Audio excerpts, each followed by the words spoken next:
काम कैसे कर लेता है व्यक्ति को वश में।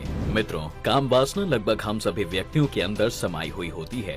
यह हमारी अन्य भावनाओं की तरह ही एक भावना है जिसकी पूर्ति करना बहुत ही आम बात है, परंतु जब यह एक सीमा से आगे बढ़ने लगती है तो संबंधित व्यक्ति को अपने वश में करने लगती है। आइए जानते हैं इस वीडियो के माध्यम से।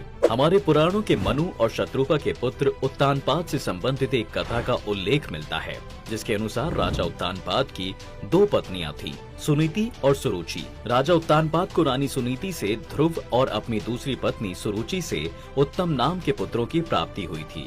एक बार जब ध्रुव अपने पिता की गोद में खेल रहा था, तभी वहाँ उसकी दूसरी माँ सुरुचि आ गई। जैसे ही उन्होंने ध्रुव को अपने पिता की गोद में खेलते देखा, वो गुस्सा हो गईं और उनके मन में जलन की भावना उत्पन्न होने लगी, जिसके बाद उसने अपनी संतान को उठा लिया और ध्रुव को उतार कर राजा की गोद में बैठा दिया। ऐसा गलत व्यवहार करने के बाद वह रुकी नहीं। सुरुचि ने बालक ध्रुव से कहा कि राजा की गोद में वही पुत्र बैठ सकता है जो जिसका जन्म मेरे गर्भ से हुआ है, वरना कोई भी नहीं। तू मेरे गर्भ से नहीं जन्मा है, इसलिए तुझे राजा की गोद या सिंहासन पर बैठने का कोई हक नहीं है। जा तपस्या कर, यदि तुझे तेरे श्री नारायण मिल जाएं, तो उनसे कहना अगला जन्म तुझे मेरे गर्भ से दे, तभी तू अपने पिता की गोद में बैठ पाएगा और इस राजगद्दी का वारिस बन पाएगा।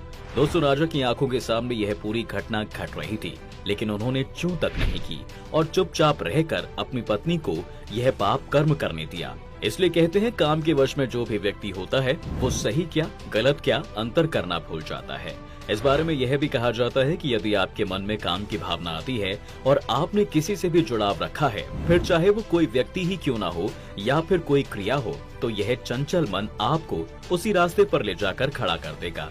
इसलिए कहते हैं दोस्तों कि काम की भावना को अपने अधीन नहीं करना चाहिए, वरना आप चाहकर भी अपने जीवन में सफल नहीं बन पाएंगे। एक पुरुष के मन में बहुत ही कम बार ऐसा ख्याल आता है कि एक बार अपनी काम की अभिलाषा को पूरा करके मन शांत कर लिया जाए, फिर कोई अन्य काम किया जाएगा। लेकिन आपको बता दें, यह व्यक्ति की केवल गलत फहमी होती है। अगर एक बार आप काम के मोह में आ गए तो आप चाहकर भी उससे अपना पीछा नहीं छुड़ा पाते। वहीं मित्रों, काम को व्यक्ति का बहुत बड़ा शत्रु कहा जाता है। यह लगातार आपको दिमागी तौर से गिरा देता है और आपके जीवन की तरक्की को आपसे दूर कर देता है।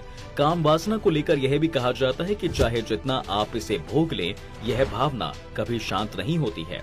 बता दें, वर्तमान समय में लोग गंदा देखते गंदा खाते हैं, जिसके चलते उनके विचार भी गंदे होते जा रहे हैं, क्योंकि काम वासना ऐसी लत होती है दोस्तों जो आपके कुल को खा सकती है। देव, दैत्य या मानव जाति जो भी इसकी माया जाल में फंसता है वह बर्बाद हो जाता है, क्योंकि यह एक ऐसी चीज है जिसके आगे व्यक्ति का दिमाग काम नहीं करता, जिसके चलते वह केवल बुरा या गलत काम ही करता रहता है। इसके जाल में फंसे मनुष्य के मन में लालच, क्रोध और मोह जैसी बातें चलती रहती हैं। जिसके मन में काम की भावना चलती रहती है, ऐसे व्यक्ति को बुद्धिहीन माना जाता है। ऐसा मनुष्य दिन रात सब कुछ भूल जाता है और उसका मन सिर्फ एक ही तरफ लगा रहता है।